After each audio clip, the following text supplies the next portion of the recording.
आज का जो हमारा टॉपिक है वो है सिंपल इंटरेस्ट।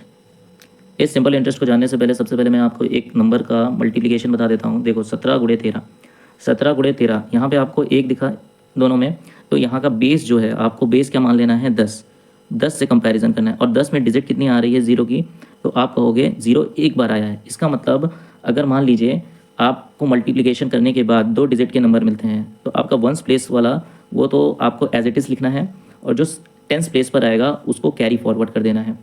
ठीक है, तो देखिएगा ये 10 से कितना ज़्यादा है तो आप कहोगे 7 ज़्यादा है, ये 10 से कितना ज़्यादा है तो 3 ज़्यादा है। अब इनका कर दीजिए मल्टीप्लाई, 7 या 21, 21 का आपको लेना है 1 और 2 आपका आ गया कैरी। अब आपको क्या करना है, एडिशन कर देना है क्योंकि यहाँ पे प्लस का 3 है। तो 17 + 3 20 और 20 + 2 22।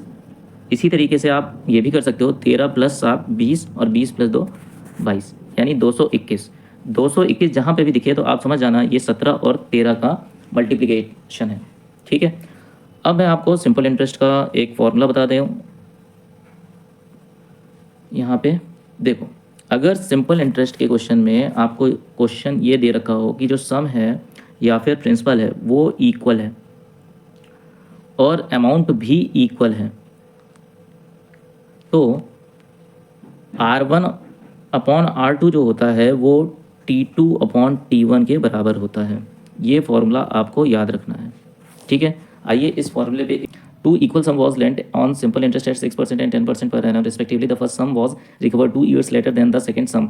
The amount in each case was 1105. What was the sum lent in each case? आपको फॉर्मूला नहीं लगाना है यहाँ पे, बस 6/10 किया आपने। 6/10 का मतलब हो गया ये 3 और ये 5। ये किसकी वैल्यू आ गई, T2 की वैल्यू आ गई। T2 की वैल्यू अगर मैंने T मानी तो T1 कब मिला है, 2 साल बाद मिला है, तो इसका मतलब ये 5 हो गया। तो आपको T की वैल्यू 3 मिल गई। देखो टाइम है 3 साल का, अगर 3 साल का टाइम है तो ये T2 की वैल्यू आई है।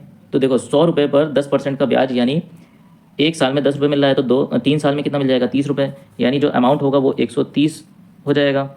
और जबकि यहाँ पे दे रखा हुआ है 1105, 1105 और 100 से और मल्टीप्लाई कर दो तो आपको क्या मिल जाएगा सम। ये कितनी बार में, क्या 85 बार में चला जाएगा और 1 0 आ जाएगा। 850 आपका राइट आंसर हो जाएगा। 13 × 104, 13 × 25 65। अब एग्ज़ाम पॉइंट ऑफ व्यू से आप कैसे करोगे, जैसा कि हर बार मैं आपको समझाता हूँ कि एग्ज़ाम पॉइंट ऑफ व्यू से आपको कैसे करना है। तो देखो यहाँ पे आपने सबसे पहले देखा, यहाँ पे पूछा गया है सम।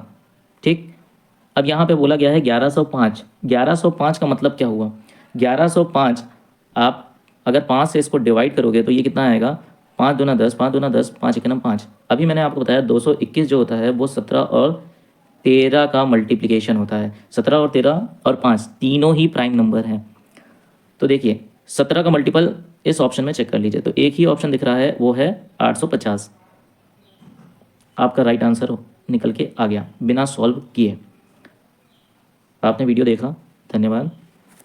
इसी तरीके की वीडियो पाने के लिए आप चैनल से जुड़े रहें।